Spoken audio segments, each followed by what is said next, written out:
Hello everyone, कैसे हैं आप सब। मैं हर बार की तरह इस बार भी उम्मीद करता हूं कि आप बहुत अच्छे होंगे, स्वस्थ होंगे, सुरक्षित होंगे और अपने अपने घर पे पढ़ाई कर रहे होंगे। जैसा कि इलेक्ट्रोस्टैटिक में हमने लेक्चर नंबर 7 कंप्लीट कर लिया है, जो कि था electric field due to a charge ring. अब आज जो हम पढ़ने जा रहे हैं, आज जो हमारा एक टॉपिक है, बड़ा ही यूनिक टॉपिक है और इस टॉपिक का नाम है motion of a charge particle in a electric field. देखिए बहुत इंटरेस्टिंग टॉपिक है ये, motion of a charge particle in an electric field. इस टॉपिक को समझने से पहले मैं आपको एक चीज बताता हूँ, उसको ध्यान से सुनिएगा। एक एग्जांपल आपको मैं देता हूँ कि जैसे मान लेते हैं कि कोई नदी है, नदी बह रही है और उस नदी में आपने एक पत्ता डाल दिया। तो जब आप उस नदी पे पत्ता डाल दोगे तो वो पत्ता नदी की धारा के साथ क्या हो जाएगा, मूव करने लगेगा। ये आपको समझ में आता है। या बहुत तेज हवा चल रही है, उस हवा में, उस विंड करंट में आपने कोई हल्की सी चीज डाल दी तो वो हवा के साथ क्या हो जाती है, उड़ जाती है। उस ऑब्जेक्ट में मोशन हुआ। इस टॉपिक का इन दोनों एग्जांपल से ये लेना देना है कि आप नदी की धारा को इलेक्ट्रिक फील्ड समझिए और उस पार्टिकल को क्या समझिए, उस पार्टिकल को यहाँ पे चार्ज पार्टिकल समझिए, उस पत्ते को क्या समझिए, चार्ज पार्टिकल समझिए। देखिए समझाता हूं मैं आपको। अब आपके मन में ये सवाल आ रहा होगा कि सर नदी की धारा में तो वो वाटर करंट जो है फोर्स लगा रही है उस पत्ते पे, तब वो पत्ता मूव कर पा रहा है। यहाँ पे कौन सी चीज फोर्स लगाती है, तो आइए इसको देखते हैं। जैसे मान लेते हैं कि मैं एक इलेक्ट्रिक फील्ड बनाता हूँ। देखिएगा ये एक यूनिफॉर्म इलेक्ट्रिक फील्ड है। हालांकि अभी इलेक्ट्रिक फील्ड लाइंस पढ़ाऊंगा मैं इसके बाद वाले लेक्चर में, लेकिन चूंकि एनसीईआरटी में पेज नंबर 20 पे एक दो सवाल दिए हुए हैं इसी टॉपिक से रिलेटेड, ठीक है, तो इसीलिए मैं आपको ये समझाने की कोशिश मैं पहले ये समझा देता हूँ, ठीक है। मान लेते हैं कि ये जो लाइंस है वो इलेक्ट्रिक फील्ड लाइंस रिप्रेजेंट, ये इलेक्ट्रिक फील्ड लाइंस है, ये रिप्रेजेंट कर रही है कि यहाँ पे कोई इलेक्ट्रिक फील्ड है, ठीक। अच्छा एक बात बताइए कि इलेक्ट्रिक फील्ड लाइंस का डायरेक्शन क्या होता है। इलेक्ट्रिक फील्ड लाइंस का डायरेक्शन हमेशा पॉजिटिव टू नेगेटिव होता है। ये आपको बात पता है ना? नहीं पता है? अरे मैंने बताया तो था कि प्लस चार्ज से इलेक्ट्रिक फील्ड लाइंस किधर की तरफ होती हैं, बाहर की तरफ, प्लस क्यू से, और माइनस क्यू से किधर की तरफ होती हैं, इधर, और उसकी तरफ, अंदर की तरफ, यानी कि पॉजिटिव टू नेगेटिव हुआ ना। यहाँ पे पॉजिटिव रख लो, यहाँ पे माइनस क्यू रख लो, तो यहाँ से निकलेगी और यहाँ पे जाएगी। हमेशा जो इलेक्ट्रिक फील्ड लाइंस का डायरेक्शन होता है वो क्या होता है, पॉजिटिव टू नेगेटिव होता है। अब देखिए अपने एग्जांपल पे हम आते हैं। यहाँ पे मान लेते हैं कि कोई एक प्लस क्यू चार्ज रख देते हैं। समझिएगा इस बात को ध्यान से। प्लस क्यू चार्ज इस इलेक्ट्रिक फील्ड में ले आके रख देते हैं, प्लस क्यू चार्ज। तो इस प्लस क्यू चार्ज पे एक फोर्स लगेगा। इस प्लस क्यू चार्ज पे क्या लगेगा, एक फोर्स लगेगा। किस डायरेक्शन में, इलेक्ट्रिक फील्ड के डायरेक्शन। अगर वहीं माइनस क्यू कोई चार्ज रखते हैं यहाँ पे, तो उस पे फोर्स लगती है किस डायरेक्शन में, इलेक्ट्रिक फील्ड के अपोजिट डायरेक्शन में। नोट करने वाली बात, force acts on a positive charge in an electric field along the direction of electric field, ठीक है। और दूसरी बात कि a force acts, इस लगेगा ना, ग्रामर नहीं देखते फिजिक्स में। a force acts on a negative charge in an electric field opposite to the direction of E। ये कहानी आपको समझ में आ गई। देखिए फोर्स लगता है, अब फोर्स क्यों लगता है ये आपको ऐसे समझिए कि जैसे मान लेते हैं कि यहाँ पे कोई पॉजिटिव चार्ज है। देखो ये नेगेटिव चार्ज, ये इलेक्ट्रिक फील्ड कब डेवलप होगी, ऐसे इलेक्ट्रिक फील्ड जैसे मान लेते हैं कि यहाँ पे कोई पॉजिटिव चार्ज रॉड रख रहे हो आप, पॉजिटिवली चार्ज रॉड, और यहाँ पे कोई आप नेगेटिवली चार्ज रॉड रख रहे हो, तभी तो ऐसे इलेक्ट्रिक फील्ड्स बनेंगी, पॉजिटिव टू नेगेटिव। तो ये वाला पॉजिटिव वाला इसको क्या करेगा, रिपेल करेगा, और नेगेटिव वाला इसको क्या करेगा, खींचेगा। तो इलेक्ट्रिक चार्ज पे इलेक्ट्रिक फील्ड के अंदर एक फोर्स लगती है उसको इलेक्ट्रोस्टैटिक फोर्स बोलते हैं। और पॉजिटिव हो तो along the direction of electric field, और अगर नेगेटिव हो तो opposite to the direction of electric field. अब ये फोर्स किसके बराबर लगेगी? What is the magnitude of the force? वो कितना फोर्स लगेगा, कितना फोर्स लगेगा? तो आपको एक फॉर्मूला याद है, देखिएगा। जैसे मान लेते हैं कि कोई एक चार्ज Q है, प्लस Q, ठीक है, और यहाँ पे या कोई जैसे मान लेते हैं कि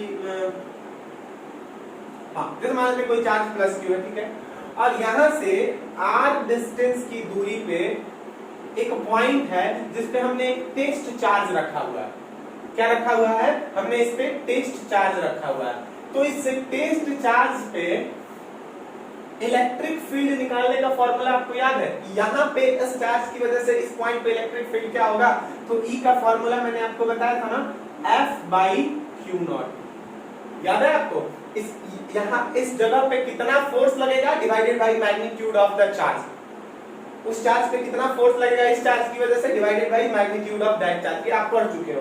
तो यहाँ से अगर आपको F निकालने का फॉर्मूला आए तो आप क्या लिख सकते हो? F is equal to Q0E।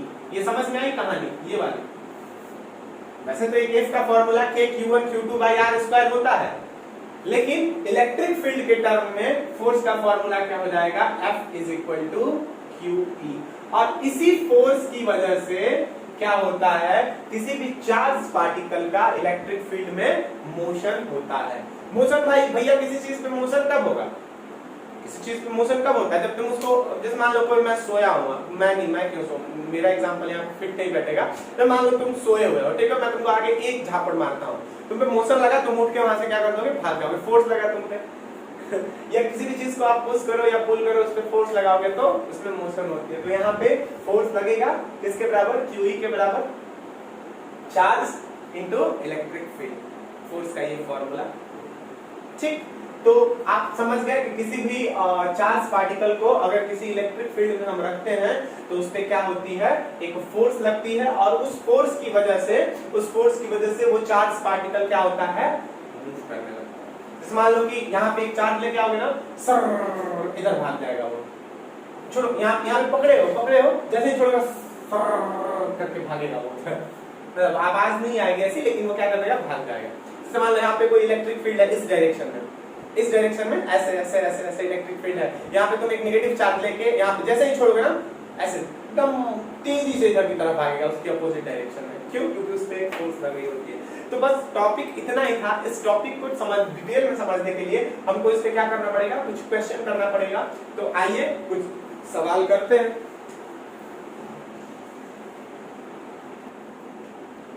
चलिए सवाल देखिए।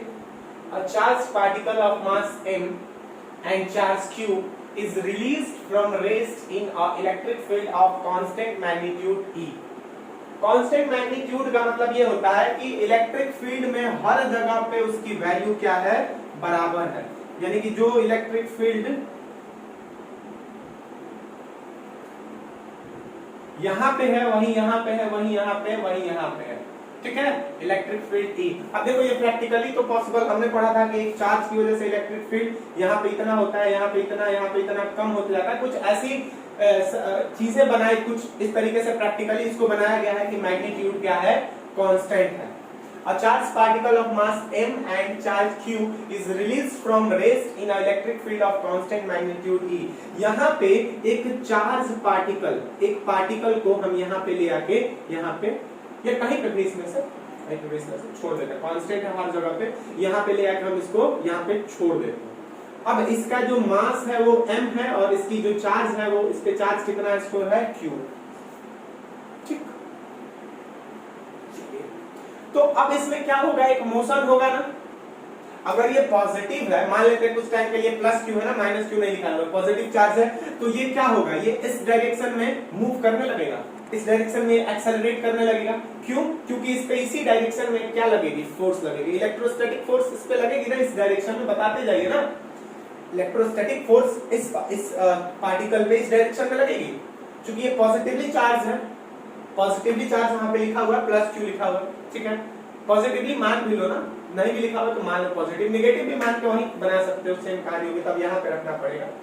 चलो यहां से तुमने इसको ऐसे ही छोड़ा, जैसे ही इसको छोड़ोगे ये इधर सर इधर भागेगा, तो हमको निकालना है, अच्छा भागेगा तो t टाइम के बाद हमको निकालना है कि इसमें कितनी काइनेटिक एनर्जी स्टोर होगी, कितनी काइनेटिक एनर्जी स्टोर होगी। तो अच्छा एक बात बताओ मुझे कि ये जब भागना इधर चालू करेगा तो क्या कांस्टेंट वेलोसिटी से भागेगा?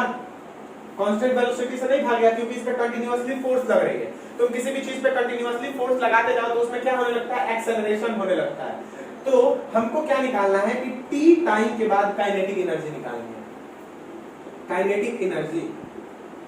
तो काइनेटिक एनर्जी का फार्मूला क्या होता है? काइनेटिक एनर्जी का फार्मूला होता है 1/2mv²। अगर हमको मास पता चल जाए, हमको वेलोसिटी पता चल जाए, तो हमको हम क्या निकाल लेंगे? काइनेटिक एनर्जी निकाल देंगे। मास आपको पता है, मास इसका कितना है? m है। अब आपको यहां से आपने इसको किस में छोड़ा है? रेस्ट में छोड़ा है ना, रेस्ट में छोड़ा है। रेस्ट यहां पकड़े थे और छोड़ दिया आपने, तो रेस्ट के से t टाइम के बाद इसकी वेलोसिटी कितनी होगी ये निकालना जरूरी है। ठीक है, तो आइए लिखते हैं, कुछ चीजें लिख लेते हैं। अच्छा एक बात बताइए कि इस पे फोर्स कितना लगेगा? फोर्स कितना लगेगा? F is equal to QE। Force कितना लगेगा? F is equal to QE। चलिए, तो फोर्स आप निकाल लिए, तो एक्सेलरेशन निकाल सकते हो। एक्सेलरेशन का फॉर्मूला होता है फोर्स बाई मास, यानी कि QE बाई m। ये हो गया इस पे ये इसका एक्सेलरेशन हो गया। अब एक्सेलरेशन का फॉर्मूला आ गया। देखिए अब यहाँ पे क्या लगवाएंगे? इक्वेशन ऑफ मोशन लगाएंगे। हमको v निकालना है, हमको v निकालना है। हमारे पास u है, हमारे पास a है, और हमारे पास t है। तो हम कौन सा फॉर्मूला लगाएं कि v आ जाए हमारे पास? u कितना है बता दो बच्चों, u कितना है? इनिशियल वेलोसिटी 0 है। एक्सेलरेशन कितना है? QE बाई m है। अच्छा टाइम कितना है? टाइम t है। और हमको क्या निकालना है? v निकालना है। v is equal to what? तो v का फॉर्मूला क्या हो जाएगा? v का फॉर्मूला हो जाएगा v is equal to u plus at। u plus at यानी कि v is equal to u कितना हो जाएगा? 0, और at a माने कि कितना? QE mt हो गया ना? QE mt, ये क्या हो गया? v का फॉर्मूला हो गया, QE बाई m इंटू। चलिए अब काइनेटिक एनर्जी का फॉर्मूला हमको पता, v हमको निकल गया, काइनेटिक एनर्जी निकालिए। KE is equal to 1/2 into mass into velocity का स्क्वायर, यानी कि q square E square t square by m square. एक m से एक m क्या हो जाएगा? कैंसिल आउट हो जाएगा, यानी कि फाइनली जो काइनेटिक एनर्जी का आंसर आएगा, kinetic energy will be equal to q square E square t square by 2m। ये फॉर्मूला हो गया काइनेटिक एनर्जी का। यानी कि किसी q चार्ज को किसी कांस्टेंट इलेक्ट्रिक फील्ड जिसका मैग्नीट्यूड E है और उस पार्टिकल का मास m है, अगर रिलीज करोगे तो t टाइम के बाद उसमें काइनेटिक एनर्जी इतनी स्टोर। ठीक है, चलिए अब इसी तरीके से दूसरा सवाल देखते हैं। दूसरा सवाल देखिए, दूसरा सवाल बड़ा इंपॉर्टेंट क्वेश्चन है। एक दो प्लेट्स हैं, ठीक है, दो प्लेट्स हैं जिनकी लंबाई कितनी है? जिनकी लंबाई x मान लेते हैं, ठीक है, इनकी लंबाई है x, या l भी आप मान सकते हो, आपकी मर्जी है x, ठीक है। और इनकी वजह से एक इलेक्ट्रिक फील्ड, एक पे पॉजिटिवली चार्ज है, एक पॉजिटिवली चार्ज है और एक नेगेटिवली चार्ज है। तो इलेक्ट्रिक फील्ड लाइंस कुछ ऐसी बनेगी ना, पॉजिटिव से नेगेटिव, ठीक। अब हम क्या करेंगे कि ये अपना एकदम मस्त फील्ड ऐसे सेट किए हुए हैं अपवर्ड से डाउनवर्ड डायरेक्शन में। अब हम क्या करेंगे, एक काम करते हैं कि हम इसमें से एक इलेक्ट्रॉन को ऐसे फेंकते हैं। देखिए बात को ध्यान से समझिएगा, बहुत अच्छा सवाल है ये। इलेक्ट्रिक फील्ड ऐसे सेट है, जनरेट है, ऊपर से नीचे की तरफ जा रही है, ऊपर से नीचे की तरफ जा रही है। हम क्या करते हैं कि इस बीच में एक इलेक्ट्रॉन को ऐसे फेंकते हैं, तो उस इलेक्ट्रॉन के साथ क्या होगा? उस इलेक्ट्रॉन के साथ क्या होगा? क्या वो इलेक्ट्रॉन इधर आर पार निकल जाएगा सीधा, या कुछ डिफ्लेक्ट होके निकलेगा? आपको क्या लगता है, उस इलेक्ट्रॉन पे कोई फोर्स वगैरह लगेगा? इलेक्ट्रॉन क्या होती है? इलेक्ट्रॉन एक चार्ज पार्टिकल होता है, इलेक्ट्रॉन चार्ज पार्टिकल होता है ना। तो अगर किसी भी चार्ज पार्टिकल को अगर आप इलेक्ट्रिक फील्ड में लेके आते हो तो उसके ऊपर एक फोर्स लगता है ना।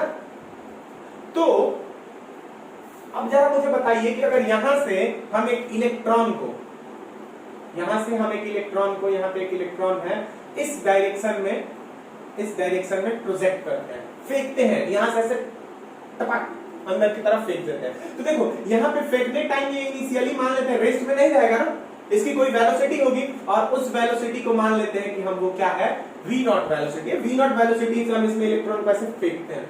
अब इस इलेक्ट्रॉन के साथ क्या होगा बाबू, इलेक्ट्रॉन सीधे जाएगा, जैसे ही इलेक्ट्रॉन यहाँ पे अंदर आएगा, इस पे उस इलेक्ट्रॉन पे इस इलेक्ट्रिक फील्ड की वजह से क्या लगने लगेगा, एक फोर्स लगने लगेगा। और वो किस डायरेक्शन में, इलेक्ट्रिक फील्ड के अपोजिट डायरेक्शन में, यानी कि इलेक्ट्रिक फील्ड नीचे है ना, तो अपोजिट डायरेक्शन में, अपवर्ड की तरफ। और ऐसा भी समझ में आ रहा होगा, नीचे नेगेटिव है ऊपर पॉजिटिव है, तो इलेक्ट्रॉन की तरफ। तो अब इलेक्ट्रॉन ऐसे सीधा ना जाके, देखो नॉर्मली इलेक्ट्रॉन को कैसे जाना चाहिए था, नॉर्मली इलेक्ट्रॉन को ऐसे जाना चाहिए था, लेकिन अब चूंकि फोर्स लगने लगेगा तो इलेक्ट्रॉन सीधा ना जाके इलेक्ट्रॉन कैसे जाएगा, इलेक्ट्रॉन ऐसे इस तरीके से कुछ बाहर की तरफ चला जाएगा। समझिएगा इस बात को ध्यान से, इलेक्ट्रॉन कहां, बाहर की तरफ ऐसे चला जाएगा।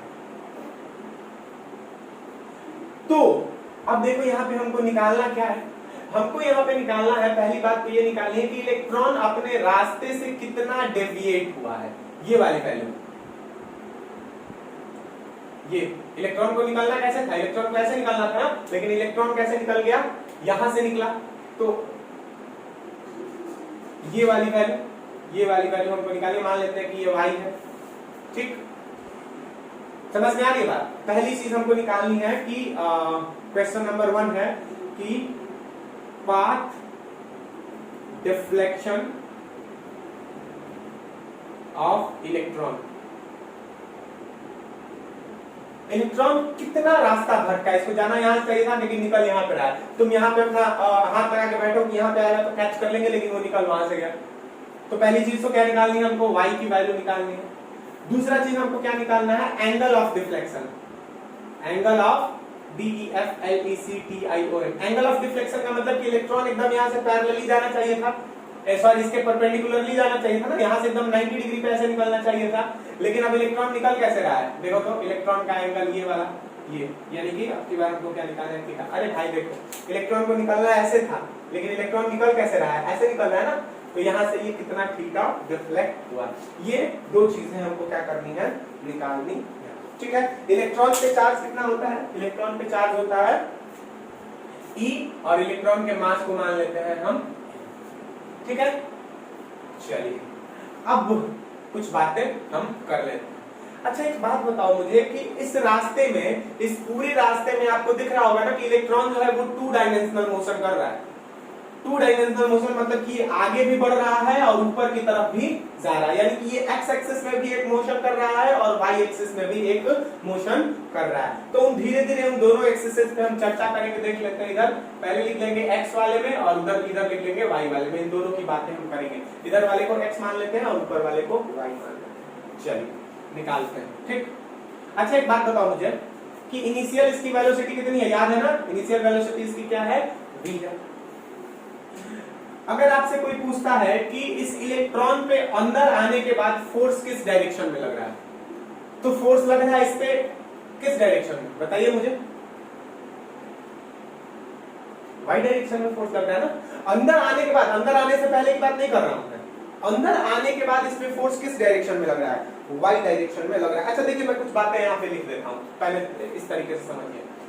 इनिशियल वेलोसिटी इन एक्स डायरेक्शन, ये किसके बराबर हो जाएगा, ux किसके बराबर हो जाएगा, इनिशियल वेलोसिटी इन एक्स डायरेक्शन, ये किस वेलोसिटी से एकदम सड़क से अंदर आया, v नॉट से, तो हम यहाँ पे क्या लिख देंगे, v नॉट। अच्छा इनिशियल वेलोसिटी इन y डायरेक्शन, ये किसके बराबर हो जाएगा, y डायरेक्शन में तो इसकी कोई इनिशियल वेलोसिटी नहीं है, कुछ चलने के बाद y डायरेक्शन में इसकी वेलोसिटी हो रही है, तो ये क्या हो जाएगा, 0। समझ में आ रही कहानी। अच्छा चलिए acceleration in x direction, acceleration in x direction कोई मुझे बताएगा, what is acceleration in x direction. अच्छा इसमें कोई एक्स डायरेक्शन में फोर्स लग रहा है क्या, फोर्स तो इस इलेक्ट्रॉन पे अंदर आने के बाद ऊपर की तरफ लग रहा है ना, तो एक्स डायरेक्शन में कोई फोर्स ही नहीं लग रहा है, तो एक्स डायरेक्शन में कोई एक्सेलरेशन ही नहीं होगा। फोर्स इज इक्वल टू क्या होता है, मास इनटू एक्सेलरेशन होता है ना। अब यहाँ पे एक्सेलरेशन ही 0 है एक्स डायरेक्शन में, एक्स इज इक्वल टू 0 है, सॉरी फोर्स ही 0 है एक्स डायरेक्शन में, तो एक्स की वैल्यू कितनी हो जाएगी, 0/m यानी कि 0, x 0 हो जाएगा। यानी कि x डायरेक्शन में कोई एक्सेलरेशन नहीं होगा, y डायरेक्शन में कोई एक्सेलरेशन होगा क्या? y डायरेक्शन में एक फोर्स लग रहा है और y डायरेक्शन में वो फोर्स किसके बराबर लग रहा है? F = E × E। समझ में बात को? Q × E हुआ करता था ना, QE। तो यहाँ पे इलेक्ट्रॉन पे चार्ज कितना है? E के बराबर है, तो हमने क्या लिख दिया? E × E। इलेक्ट्रॉन के चार्ज को E से ही रिप्रेजेंट करते हैं, पढ़ा गया नहीं आपने 10th क्लास में? तो यहाँ से एक्सेलरेशन का फॉर्मूला क्या हो जाएगा? A = F/m होता है, यानी कि E तो AY की वैल्यू हमने क्या लिख दी? E/m। समझ में आई कहानी? चलिए उसके बाद क्या करते हैं हम?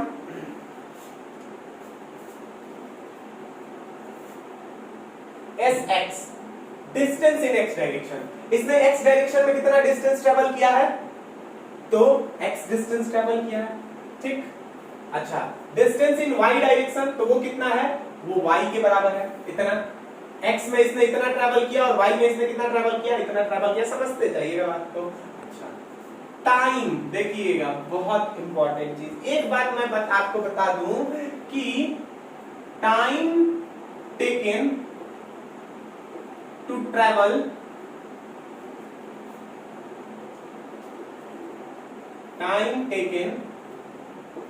travel x distance is equal to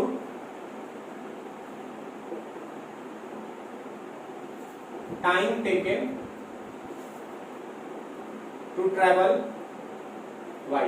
एक बात बताइएगा कि जितने देर में, सुनते रहिए इस बात को, जितने देर में ये यहां से लेके वहां तक गया है उतने ही देर में ये यहां से लेके वहां तक गया है। समझ में आ रही है कहानी या नहीं आ रही है? इस बात को बताइए। Time taken in travelling x direction is equal to time taken in travelling y direction. अब हमको क्या करना है? t की वैल्यू मान लेते हैं कि t टाइम है, let t is the time. मान लेते हैं कि वो टाइम किसके बराबर है? t के बराबर है। वो टाइम किसके बराबर है? t के बराबर है। तो आइए एक काम करते हैं, हम इस इक्वेशन से t की वैल्यू निकालते हैं। तो t का फॉर्मूला सुनिए, s का फॉर्मूला क्या होता है? s इज इक्वल टू होता है ut plus half at square, ut plus half at square. s की जगह इस x वाले वर्जन में अभी चल रहा है, x वाले वर्जन में, y पे भी आएंगे हम। तो x की जगह पे हम क्या लिखते हैं? x, u की जगह पे क्या लिखते हैं हम? v0 इंटू t की जगह पे क्या लिखते हैं? t plus 1/2 into at square. a कितना है? a 0 है, इंटू ये पूरा का पूरा टर्म क्या हो जाएगा? 0 हो जाएगा।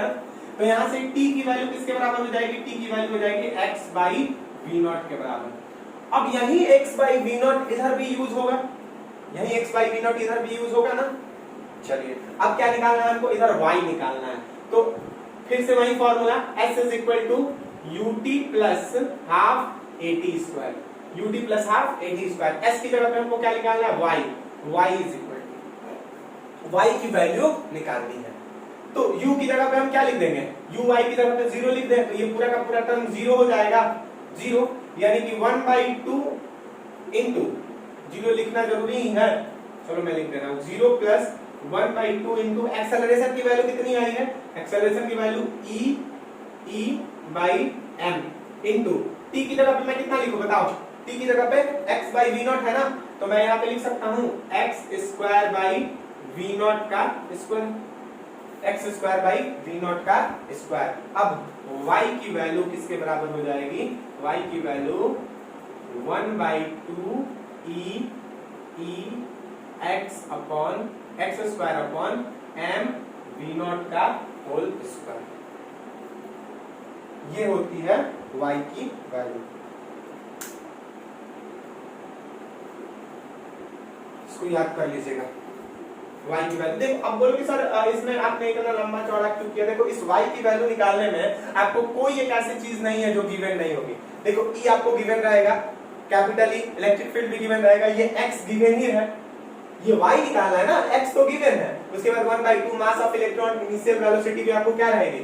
गिवन ही रहेगी। तो ये फॉर्मूला आपका है। देखो क्या किया हमने, ध्यान से समझो इस बात को। हमने क्या हमको क्या करना था? सवाल एक बार फिर से आप समझ लीजिए। हमको करना ये था कि एक इलेक्ट्रॉन है, ठीक है, जिसको v0 वेलोसिटी से एक यूनिफॉर्म इलेक्ट्रिक फील्ड E में ऐसे परपेंडिकुलरली फेंका गया।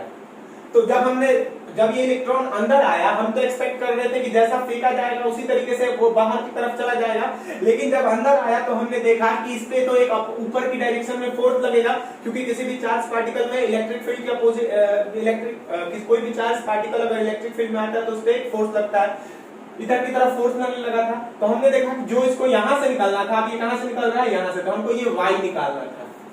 तो हमने क्या किया कि हमने पहले मोशंस को दो कंपोनेंट में बांट दिया, एक x कंपोनेंट और एक y कंपोनेंट। तो x कंपोनेंट की सारी चीजें यहाँ पे लिखी हुई है। x डायरेक्शन में इनिशियल वेलोसिटी v0 थी, x डायरेक्शन में एक्सेलरेशन 0 था, क्योंकि इस पे x डायरेक्शन में अंदर आने के बाद फोर्स नहीं लग रहा था। बाहर की बात मत कीजिए, अंदर आने के बाद x डायरेक्शन में फोर्स नहीं लग रहा था, अंदर आने के बाद सिर्फ फोर्स किसमें लग रहा था, y डायरेक्शन में। अब एक बहुत इंपॉर्टेंट सवाल ये है, पहले पूरा समझ लो, उसके बाद x पे 0 था क्योंकि इस डायरेक्शन में x डायरेक्शन में कोई फोर्स ही नहीं लग रहा था, अंदर आने के बाद सिर्फ ऊपर की तरफ। अच्छा, तो एक्सेलरेशन 0 हमने लिख दिया, fx कितना लिखा हमने, distance travel in x direction x। अब देखो एक चीज हमने लिखी है कि जितने देर में ये यहां से यहां पे पहुंचेगा उतने ही देर में ये यहां से यहां पे पहुंचेगा, यानी कि x डिस्टेंस और y डिस्टेंस में टाइम ट्रेवल सेम रहेगा। चलिए, तो हम उस टाइम को हमने क्या मान लिया, t मान लिया। तो इस t की वैल्यू हमने यहां से निकाली है, s ut + ½ at²। तो यहां पे देखिए एक्सेलरेशन चूंकि 0 है तो ये पूरा का पूरा टर्म 0 हो जाएगा, u की जगह पे v0, तो x की जगह पे v0 * t, तो टाइम की वैल्यू x/v0 आ गई। अब इस टाइम की वैल्यू को हमने इस वाले इक्वेशन में पुट कर दिया, समझ में आ गई बात। तो यहां से ये y की हमारी वैल्यू आ गई। अब एक बात और है, सुन लो कि ये जो पूरे सवाल होते हैं ना, ये ग्रेविटी फ्री स्पेस, समझ लेना, ग्रेविटी फ्री स्पेस कहने का मतलब ये है कि देखो इसमें ना जो बच्चों को बातें समझ में नहीं आती है वो ये आती है कि सर इसमें अंदर आने के बाद जो फोर्स लगे। अच्छा, मैं आपसे पूछूं कि इसमें अंदर आने के बाद, अंदर बाहर की बात छोड़ो, इसको तुमने इसमें फेंक दिया, वो v0 वेलोसिटी के साथ अंदर आ गया। अब अंदर आने के बाद इसमें सिर्फ और सिर्फ जो फोर्स लगेगी वो इलेक्ट्रोस्टैटिक फोर्स लगेगी। तो आपके मन में एक सवाल ये भी हो रहा होगा कि सर ये जब अंदर आ जाएगा तो इस पे अगर इसके पास कुछ मास m है तो एक ग्रेविटेशनल फोर्स भी तो उस पे लगेगा, ग्रेविटेशनल फोर्स जो कि हो सकता है नीचे, जाहिर सी बात है कि वो नीचे की डायरेक्शन में लगे। तो इसीलिए हमने कहा कि ये ग्रेविटी फ्री स्पेस है, यानी कि ये वाला जो स्पेस है ये ग्रेविटी फ्री है, यहाँ पे ग्रेविटेशनल फोर्स नहीं लगता है।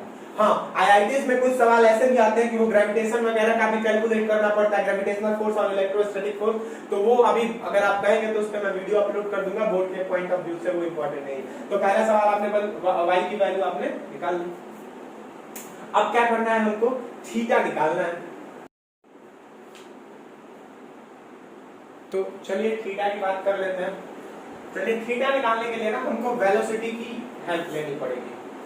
वेलोसिटी की हेल्प मैं बताता हूं क्यों लेनी पड़ेगी। अच्छा, एक बात बताइए, इस पॉइंट पे पहुंचने के बाद इसकी जो भी वेलोसिटी होगी इस चार्ज पार्टिकल की, उसको दो कंपोनेंट्स में बांट सकते हैं ना, दो कंपोनेंट्स में बांटेंगे।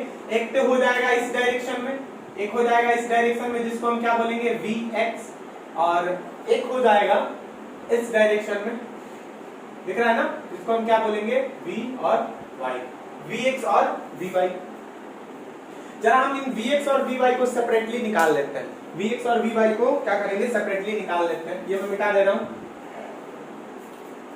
vx की अगर बात करें तो vx इज इक्वल टू हो जाएगा ux plus ax into t, v is equal to u plus at, यही फॉर्मूला होता है ना। अब क्योंकि ax की वैल्यू 0 है तो ये पूरा का पूरा ये टर्म 0 हो जाएगा, यानी कि vx इज इक्वल टू क्या हो जाएगा, ux, और ux की वैल्यू किसके बराबर है, v0 के बराबर है। तो vx is equal to v0। देखिए कितनी प्रैक्टिकल बात है कि अगर इस डायरेक्शन में कोई फोर्स नहीं लग रहा है तो उस डायरेक्शन में एक्सेलरेशन भी 0 होगा, और एक्सेलरेशन 0 होगा यानी कि इस डायरेक्शन में कांस्टेंट स्पीड से चलेगी। तो देखिए यहाँ पे भी इसकी वेलोसिटी v0 और यहाँ पे भी इसकी वेलोसिटी एक्स डायरेक्शन में, ठीक है। अब बात कर लेते हैं vy की, तो vy इज इक्वल टू हो जाएगा uy plus ay into t। ध्यान दीजिएगा uy की वैल्यू क्या है, यहाँ पे लिखिए 0। मेरा कैमरा थोड़ा सा एडजस्टिंग उसकी वो हो गई थी, इसकी वजह से ये x और y उस समय आपको नहीं दिख रहा था, देख लीजिएगा। चलिए, तो vy इज इक्वल टू हम लिख देंगे uy की जगह पे हम 0, ay की जगह पे a, हमारी ay कितनी है, e into m, e into capital E into m divided by t, divided by t, sorry m into A Y, तो ये तो एक्सेलरेशन की वैल्यू हो गई इनटू टाइम। अब टाइम की वैल्यू कितनी आई है बच्चों? टाइम की value x by V naught, यानी कि ये हो जाएगा x अपॉन वी नॉट, यानी कि वी वाई की वैल्यू जो आ गई e into m into X upon M V naught. अब एक काम करते हैं इसमें हम, एक सेकंड, थोड़ी सी गड़बड़ हो गई, देखिए, सॉरी, देखिए यू वाई तो जीरो हो जाएगा, ए वाई की value e into E divided by M into A Y into T, time की जगह पे क्या लिख देंगे हम? x by V naught, time दोनों में सेम है ना, तो ये x अपॉन वी नॉट, यानी कि ये हो गई वी वाई की वैल्यू। अब एक ग्राफ देखिएगा, ध्यान से इस ग्राफ को देखिए, ध्यान से इस ग्राफ को देखिएगा। यहां पे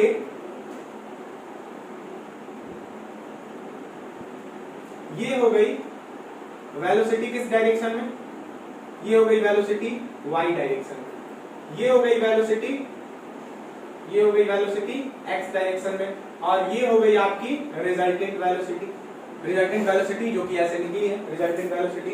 अब एक बात बताइए कि इस v, अच्छा ये वाला एंगल कितना है? ये वाला एंगल है हमारा थीटा, यही है ना?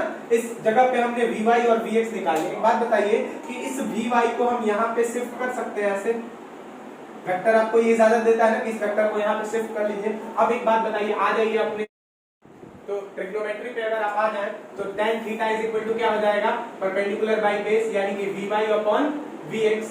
vy की वैल्यू लिखिए यहाँ पे, vy की वैल्यू हो जाएगी e into capital E into X upon M V naught, यही हो जाएगी ना? चलिए, और अब vx की, ये तो vy की वैल्यू हो गई, vx की वैल्यू, तो vx की वैल्यू कितनी आई है? vx की वैल्यू इनटू, एक बार फिर से और v नॉट कर दीजिए, यानी कि tan theta is equal to हो जाएगा e into X upon M V naught का होल स्क्वायर। तो यहाँ से आप थीटा की वैल्यू बड़े आराम से निकाल सकते हो, theta is equal to tan inverse, इस तरीके से आप इसको सॉल्व कर लीजिए, theta is equal to tan inverse E X upon M V naught का, ठीक है? तो ये दोनों हमने क्या कर लिया? निकाल लिया। चलिए, तो आज की क्लास में इतना ही रहने देते हैं। Very good by two everyone.